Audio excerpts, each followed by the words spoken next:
बड़ा भयावह संसार है।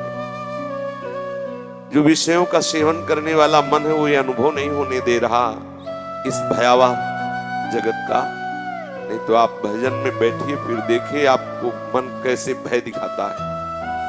जब आप ईमानदारी से भजन करेंगे तब असली में आपको मन का स्वरूप समझ में आएगा कि मन है क्या।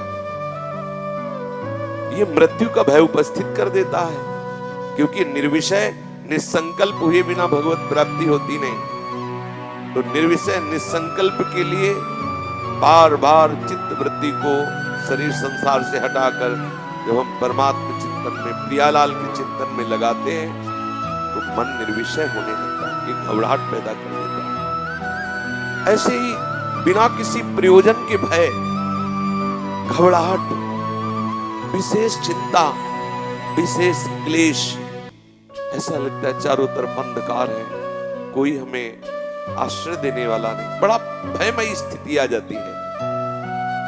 जब कोई ईमानदारी से भजन करता है, तब की बात कह रहा हूं। बैलेंस बना के भजन करने वाली बात अलग है कि थोड़ा विषय सेवन भी होता रहा, थोड़ा भजन भी कर लिया, वो मन राजी है, इतने में तुम्हें पटक देगा। उसे पता है कि मेरे बल में कोई कमी नहीं होने वाली इसके भजन से। लेकिन जब आप निर्विषय होकर भजन में लगते हैं तब वो घबरा जाता है मन, फिर वो घबराहट पैदा। ये अनुभव की बात कह रहे हैं, ये अपनी छाती की बात कह रहे हैं। यदि आपको भगवत प्राप्ति के मार्ग में अग्रसर होना है तो इस बात को देखो। जो हमने मन को पढ़ा है, मन को, जो हमने मन को देखा है, जो हमने मन की सुनी है, जो हमने मन का अनुभव किया, वो आपको बता रहा हूं। अपने मन को भयभीत कर देता है। फिर विचार किया, क्या भगवत भजन करने वाले की ये स्थिति अनिवार्य है? क्या प्रभु इसके बिना आगे नहीं बढ़ा सकते? तब आया विचार कि ये अनिवार्य है, क्योंकि इसी स्थिति में संपूर्ण शरणागति होती है। सच्ची माने, ये हृदय की बात है।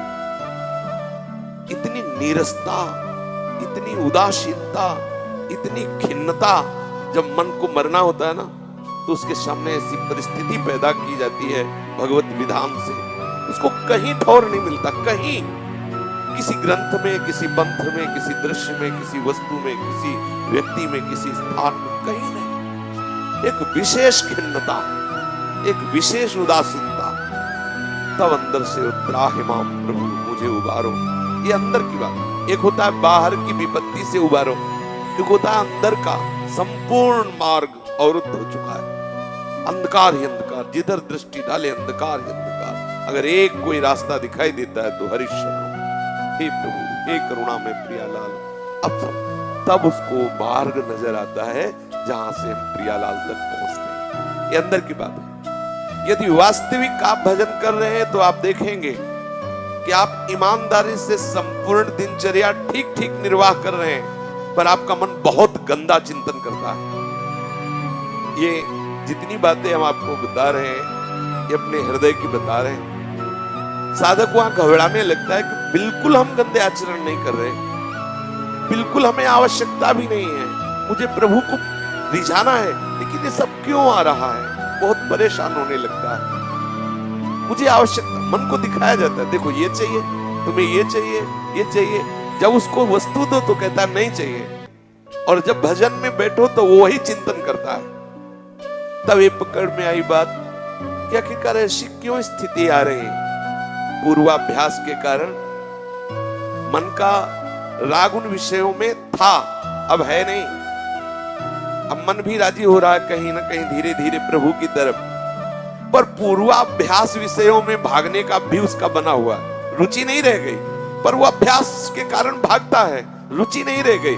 घबराओ मन, जैसे उसकी रुचि धीरे धीरे खत्म होती जा रही है, ऐसे भागना खत्म होता चला जाएगा। एक दिन वो निर्विषय होकर, पंग होकर श्री श्यामा श्याम के चरणों में अविचल वास करेगा। सावई मना कृष्ण पदार।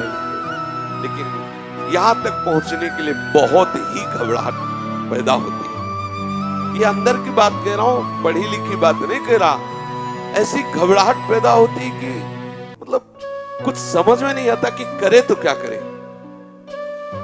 अब उसे प्रियालाल के श्री चरणों का कोई सुख तो मिला नहीं, विषय में अब रुचि रह नहीं गई, कोई अंदर से पकड़ आ नहीं रहा बात। अब वो उस समय जो घबराहट होती है वो मन के मरने की दशा होती है।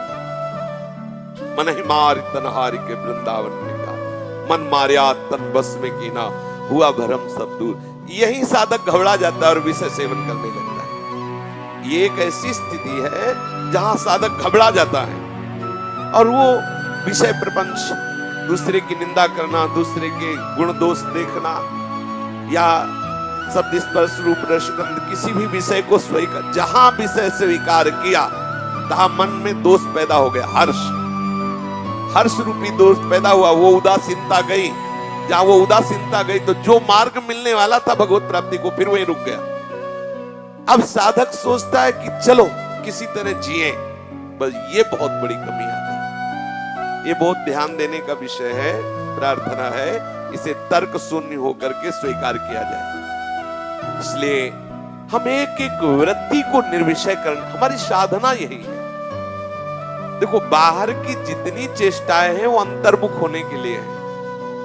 हम बाड़ी पाठ कर रहे हैं, श्री जी की सेवा कर रहे हैं, हम कीर्तन कर रहे हैं, इन सब का फल ये है कि हमारा चित्त जो है किसी भी शब्द स्पर्श रूप रसगंध प्राकृतिक भोगों में ना जाकर शब्द स्पर्श रूप रसगंध प्रियालाल की तरफ हमारा मन जाने लगे, हमारा चित्त जाने लगे। ये हमारी साधना का उद्देश्य है। साधक कितनी देर हम क्यों हंसे, किससे हंसे, क्या मिले, वो हमारे हृदय की जलन को शांत कर पाएगा और बढ़ा देगा और बढ़ा देगा। तो सच्ची मानिए, बहुत सावधान, जब चढ़ाई पे हो मन ना, तो उस समय साधक बहुत सावधान रहे। बिल्कुल मन उस समय घबराहट में होता है, एकदम मन को लगता है कोई तो मुझे सहारा दे दे, उसी समय और बिल्कुल निरपेक्ष हो जाओ। वो मरने जा रहा है, अर्थात वो निर्विषय होने जा रहा है, वो प्रियालाल के योग्य बनने जा रहा है। बिल्कुल साधक उसी समय खड़ा हो जाए, ढिलाई होने की जरूरत नहीं, रोने का मन करेगा। ऐसा लगेगा कोई ऐसा हो जिसके हम बाजुओं में अपना सर रख के रोते हुए अपनी बात कह सके कि मेरा कोई नहीं। बड़ी विचित्र दशा होती है। ये हम अंदर की बात कहते हैं। मन विकल होता है, कोई तो हो यार सृष्टि में, कोई तो अपना हो जिसे मैं अपना, ये चाल है मन के तो कोई तो अपना हो ना। अब वो मन जो अपनापन चाह रहा है वो जिंदा रहने के लिए, वो मरना नहीं चाहता। अरे इतने सुंदर युगल सरकार, इतनी सहचर्या, तुझे इतना नहीं दिखाई दे रहा कि ये तो तरस रहे कि तू मेरा बन जा, और तू अभी कह रहा कि मेरा कोई तो अपना पल हो जाए। ये चाल है मन की, फंसाने की चाल है। सावधान रहे साधक, उसी समय और कड़ा हो जाए, उदासीन हो जाए, और अब इसके बाद जो धरा आएगी, नाच पड़ोगे, नाच पड़ोगे। बिल्कुल विश्वास मानना, फिसलना नहीं। ऐसी महामहिमा में स्थिति आएगी, सारा जगत भगवत स्वरूप अनुभव आने लगे। तब हमारा विषय चिंतन होगा ही नहीं, क्योंकि संपूर्ण सृष्टि में जिधर दृष्टि जाएगी अपना प्रीतम खड़ा मुस्कुराता नजर आएगा। ये स्थिति आ जाएगी।